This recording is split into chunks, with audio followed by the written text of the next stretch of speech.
과부의 아들을 살리신 예수님이다 라는 제목으로 말씀을 드리려고 합니다. 성경은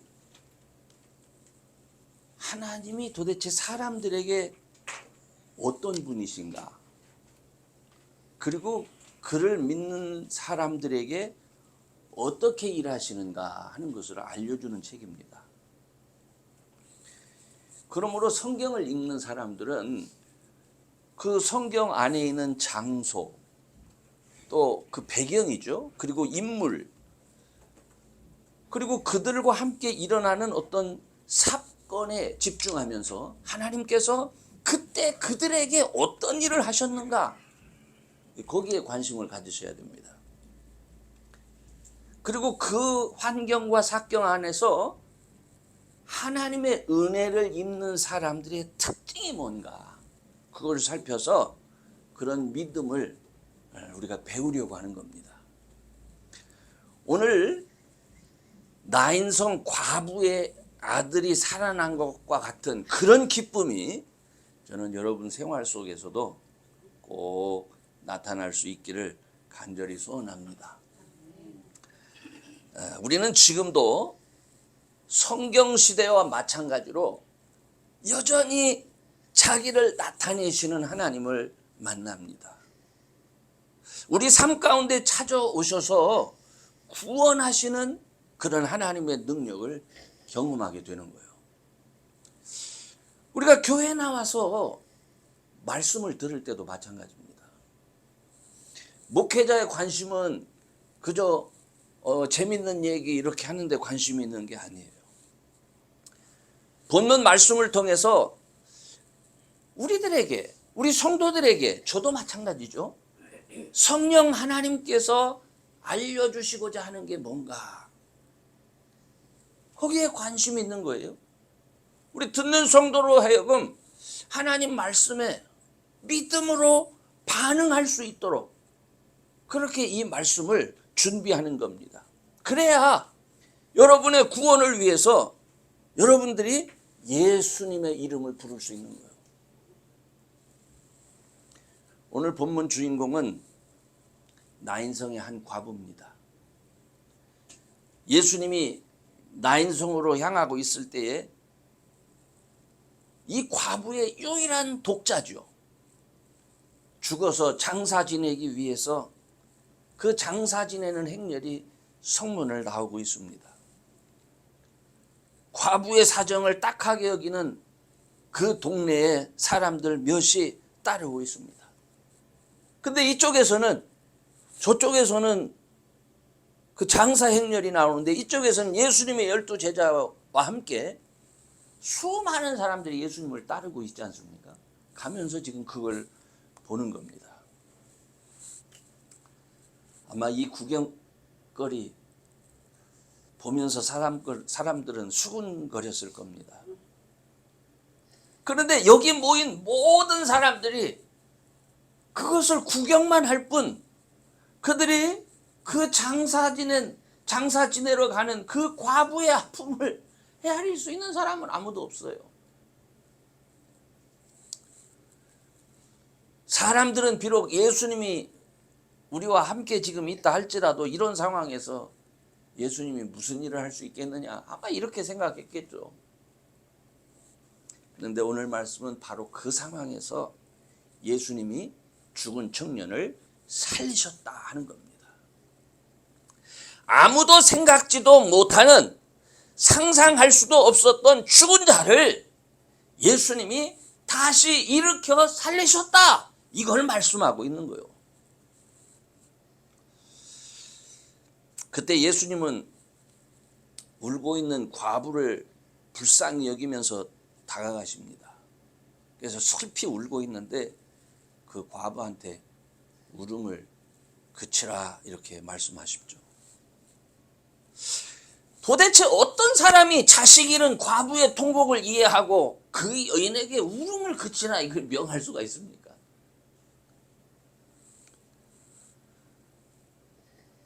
울음을 그치라 말씀하신 예수님께서 관을 맨 자들 옆으로 가까이 가시죠. 아마 예수님이 울음을 그쳐라 했지만 아마 그 여인은 아직도 울고 있었는지도 모르겠습니다. 예수님의 제자들과 허다한 무리, 그리고 이 나인손 과부를 불쌍히 여기는 많은 그 동네 사람들의 눈이 지금 예수님을 바라보고 있습니다. 그 상황에서 예수님이 관에 손을 대시는 거예요. 그리고 말씀합니다. 청년아, 내가 네게 말하노니 일어나라. 그때 죽었던 자가 일어나 앉고 말하기를 시작했고, 예수님은 다시 살아난 그 아들을 그 어미에게 다시 주었다. 그게 오늘 본문의 말씀입니다. 이 사건은 그 자리에 있던 모든 사람을 두렵게 했습니다.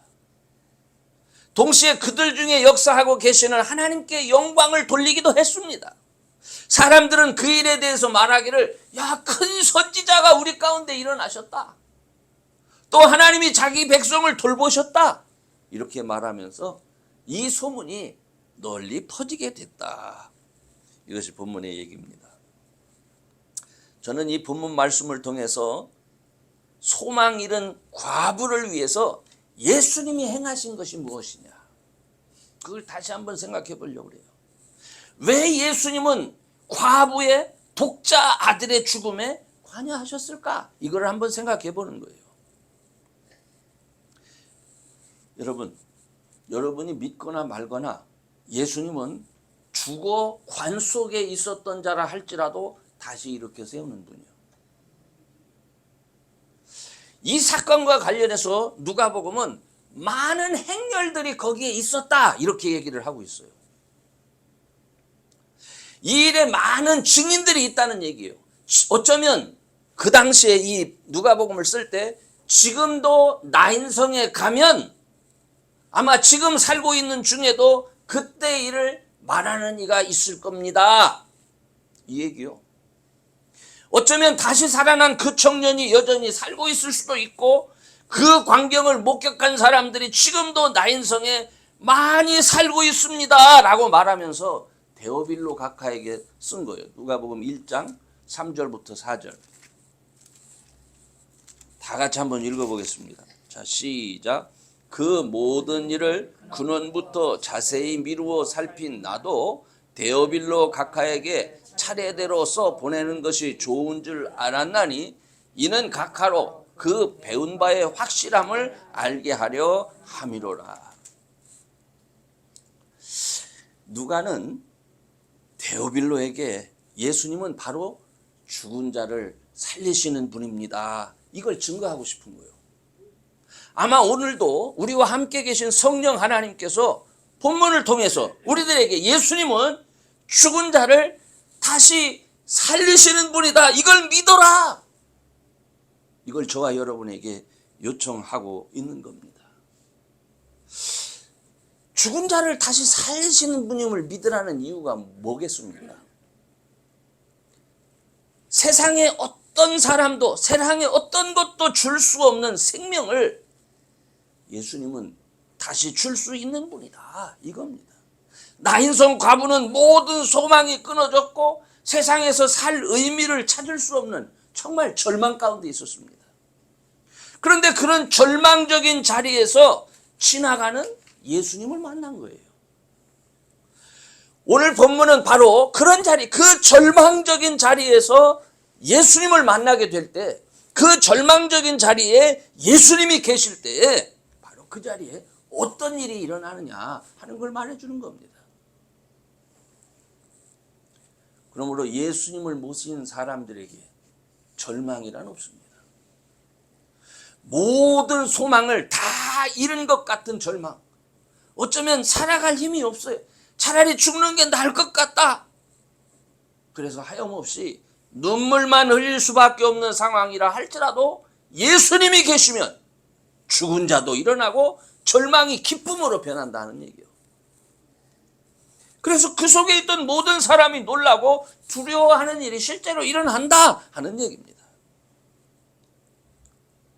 오늘 우리는 예수님을 믿고 성령 하나님의 임재 속에서 여러분들이 예수님의 이름을 부르고 있습니다. 우리의 육체로는 보이는 게 없어요. 들리는 것도 없습니다. 그런데 분명한 것은 예수님이 내가 세상 끝날까지 너희와 항상 함께 있으리라 약속하셨어요. 이 약속을 주시면서 나를 대신해서 세상 끝날까지 너희와 성령이 함께 하실 것이다. 내가 성령을 너희들에게 줄게. 이렇게 말씀하셨어요. 지금 이 순간 혹시 여러분들에게 어떤 아픔이 있습니까? 여러분에게 어떤 문제가 있습니까? 이 모든 것을 주님 앞에 내어놓을 수 있기를 바랍니다. 아니, 이 문제를 내어놓는다고 어떤 일이 일어나겠어? 이런 불신앙의 마음이 생길 수 있죠. 사람이니까 당연합니다. 그때 여러분, 주여 나의 믿음 없음을 용서하여 주옵소서 하면서 믿음을 달라 기도하면서 여러분의 문제를 한번 예수님 앞에 내놓아 보시기 바랍니다.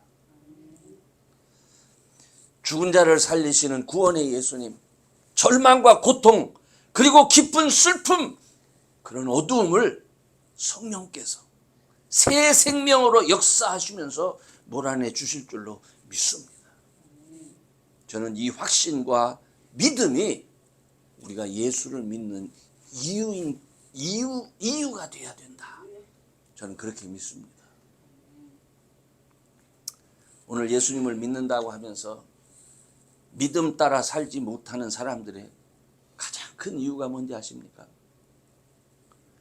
죽은 자를 살리시고 우리 삶의 모든 필요를 채우시고 우리 인생을 역전시켜 주시는 하나님의 능력을 사람들이 믿지 않습니다. 사실 예수님이 나인성 과부의 죽은 아들을 다시 일으켜 세우는 것은요, 육체의 생명을 연장시킨 것뿐입니다. 주님이 그를 일으켜 세운 진정한 목적은 세상에서 하나님 없이 죄악을 일삼는 삶을 더 살아라 하는 데 있는 것이 아니에요. 주님이 그들을 살려주신 이유는 하나님께서 내가 너희들을 구원하기 위해서 하나님께서 보내신 내가 메시아야. 내가 구원의 주야. 예수님이 누구신지를 알게 하도록 하기 위해서 예수님이 그 일을 행하신 거예요. 그래서 저는 우리가 때때로 예수님의 이름을 부르면서 주님 앞에 나오는 것으로 만족해서는 안 됩니다. 데오빌로처럼 예수님에 관해서 듣는 것만으로 족한 사람 되지 않기를 원합니다. 예수에 관해서 자세히 알고 연구하는 것으로 족하지 않기를 바랍니다. 예수님을 대신해서 오늘날 우리들과 함께 하시는 성령 하나님의 일하심, 그리고 나를 구원하신 분명한 증거들을 저는 여러분들이 꼭 가질 수 있기를 주의 이름으로 축원합니다. 나인성 과부에게 예수님은 당신이 누구신지를 나타내셨잖아요. 그의 절망 속에 있던 그 과부 어미에게 그 아들을 다시 돌려주는 그 예수님은 오늘 성령 하나님으로 여러분과 함께 하십니다. 그래서 그 성령 하나님께서 여러분에게 성령 하나님 자신을 나타내 주시는 거예요. 예수님은요, 자신을 나타내지 않으면서 여러분에게 무조건 믿으라고 말하지 않으십니다. 아브라함에게도 먼저 찾아오시고 모세에게도 먼저 찾아오시고, 그죠? 노아에게도 찾아오시고, 오늘 나인성 과부에게도 찾아오시고, 먼저 찾아오시는 분이에요. 놀랍게도. 예수님은 여러분에게 늘 당신을 나타내시기를 원하세요. 여러분이 절망적인 일을 당할 때 낙심하고 소망 잃지 않기를 바랍니다. 오히려 그런 일 당할 때요, 예수의 이름을 부르면서 주님 앞에 나아갈 수 있는 분들이 되시기를 바랍니다. 그래서 정말 우리의 약함이 오히려 주님을 만나는 축복의 기회가 될 수 있기를 주님의 이름으로 축원합니다. 아멘. 나의 약함이 그저 약함으로 끝난다면 그거는 세상이죠. 주님과 상관없는 모습입니다. 저는 여러분들이 꼭 우리가 약할 때에 오히려 주의 이름을 부르고 주님의 도우심을 구해서 주님이 함께 하시는 것을 경험하고 그 아픔이 기쁨으로 변하는, 그 고통이 정말로 환희로 변하는 꼭 그런 믿음의 삶을 경험할 수 있기를 바랍니다. 두 번째는 바로 이렇게 은혜 입은 자의 특징이 뭐냐 하는 거예요. 어떤 사람이 이런 은혜를 입느냐, 이게 중요하잖아요. 저는 데오빌로에게 보고하는 기록에서 죽은 청년 아들의 어미는 나인성에 사는 누구였다고요?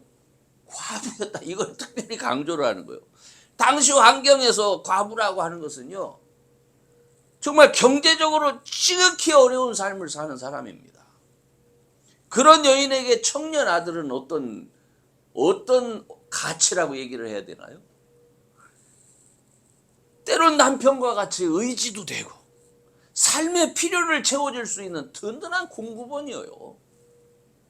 근데 이 아들이 홀로 죽고 홀로 남겨졌으니까 이 여인의 마음이 어떠했겠습니까? 이렇게 성경 안에서 예수님을 만나 기적을 경험한 많은 사람의 특징은 세상에서 어떤 누구도 돌보지 않는 소망 없는 자들이 대부분이었습니다. 그들이 주를 위해서 혹은 하나님을 위해서 할 수 있는 것은 하나도 없는 사람입니다. 이것이 의미하는 게 뭡니까? 하나님의 구원하심을 위해서 여러분이 주를 의지하고 믿는 것 외에 그 어떤 것도 하나님은 여러분에게 요구하지 않으십니다. 한번 여러분 복음서를, 여러분이 성경 읽기를 많이 하시는데 한번 살펴보시기를 바랍니다. 하나님이 여러분한테 뭐 요구하시는 게 있다? 하나도 없습니다. 사실 오늘 본문에 이어서 예수님께서 침례 요한의 제자들이 예수님에게 예수님께서 사람들을 돌보는 그 현장을 목격하면서 예수님에게 질문을 합니다. 예수님, 오실 그이가 당신입니까? 그때 예수님이 하시는 일을 대답을 해줘요. 한번 봅시다. 누가복음 7장 22절인데 누가복음 7장 22절 우리 다 찾으셨으니까 한번 같이 읽어보겠습니다. 자, 시작. 대답하서 가라사대 너희가 가서 보고 들은 것을 요한에게 고하되 소경이 보며 안전뱅이가 걸으며 문둥이가 깨끗함을 받으며 귀머거리가 들으며 죽은 자가 살아나며 가난한 자에게 복음이 전파된다 하라. 여러분, 여기 지금 이 사람들을 보세요. 이 사람들의 공통점이 뭔지 아십니까? 예수님이 치유하시고 회복시켜 주시고 간섭해 주신 이 사람들의 특징이 뭐예요? 스스로는 살아나갈 수가 없는 사람들이에요. 당시 세상에서 사람들이 하나님께 저주받은 사람들이라고 손가락질하고 외면했던 사람들입니다. 그런데 그런 사람들에게 예수님은 복음이었습니다. 세상은 그들을 저주하고 세상은 그들을 외면하지만 주님은 그들을 찾아가셨고 만나주셨고 또 고쳐주셨습니다. 그래서 예수님을 만나서 그들의 질병을 치유받고 많은 귀신 들린 사람들이 고침을 받았습니다. 그래서 예수님은 가난한 자가 복이 있다고 말씀하신 거예요. 가난하기 때문에 예수님이 먼저 그들을 찾아가 주시는 거예요. 하나님은 교만한 거, 자기를 나타내는 사람들을 사용하지 않으십니다. 아니, 싫어하십니다. 자신의 능력을 자랑하는 이들을 결코 하나님 일에 등장시키지 않습니다. 모세도 한때는 애굽의 왕제였습니다. 그는 스스로 이스라엘의 리더가 되기를 자처했습니다. 그래서 이스라엘의 종들을 때리는 어떤 애굽 사람들을 죽이기까지 했습니다. 그 살인 때문에 미디안 광야로 도망쳐서 80의 양을 지는 노인이 됐습니다. 그때 이 모세는 그 스스로는 이제는 나는 아무것도 할 수 없는 늙은입니다. 이렇게 고백할 바로 그때에 놀랍게도 하나님이 그를 찾아오신 겁니다. 아무것도 할 수 없다 하는 바로 이 준비된 모세. 아무것도 할 수 없다 하는 것이 주를 위해서 우리가 준비할 수 있는 거라 이 말입니다. 나는 아무것도 할 수 없었지만 우리 주님이 나를 이와 같이 인도하셨음을 증거할 수 있도록 하기 위해서 그런 겁니다. 하나님께서는요, 세상의 힘센 자와 세상의 능력자를 사용할 때가 있습니다. 혹시 언제인지 아십니까? 하나님의 자녀들이 세상의 힘센 자와 능력자를 의지하면서 살잖아. 바로 그때에 그 자녀들을 심판하시기 위해서 그들을 사용하십니다.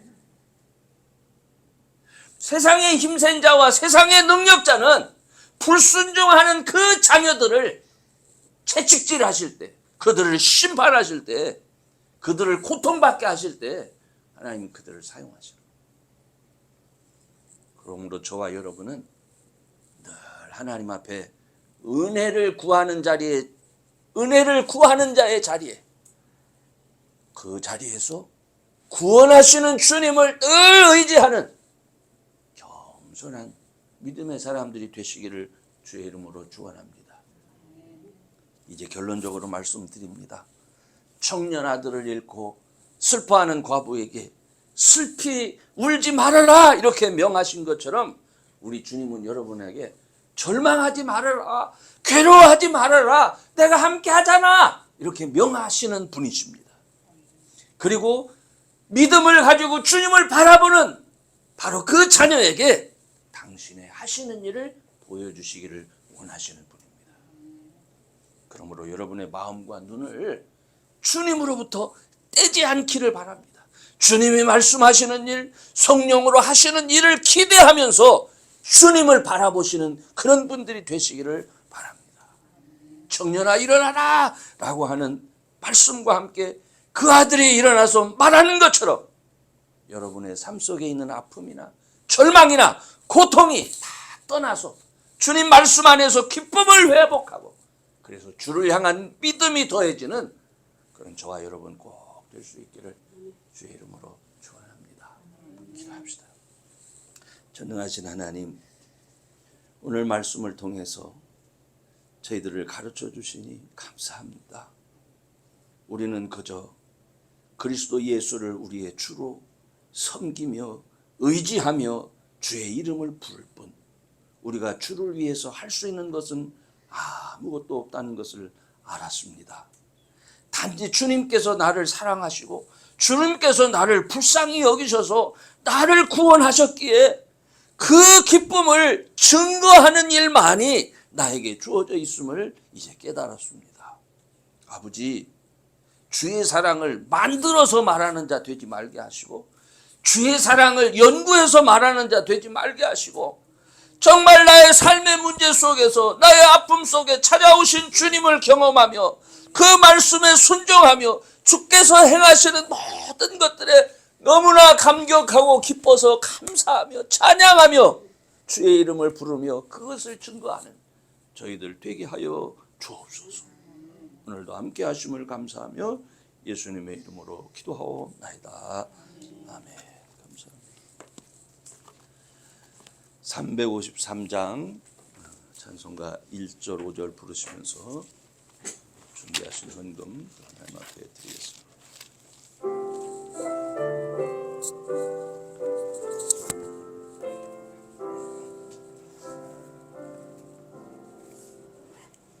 내 주 예수 주시는 해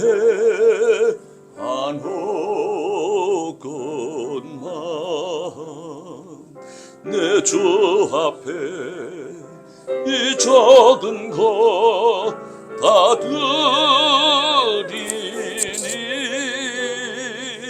주 예수여 내 정성을 받으소서.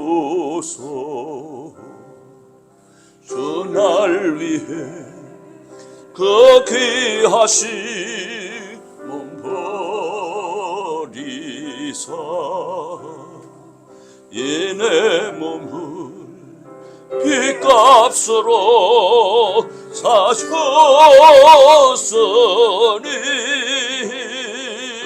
내 생명도 주 예수께 바칩니다.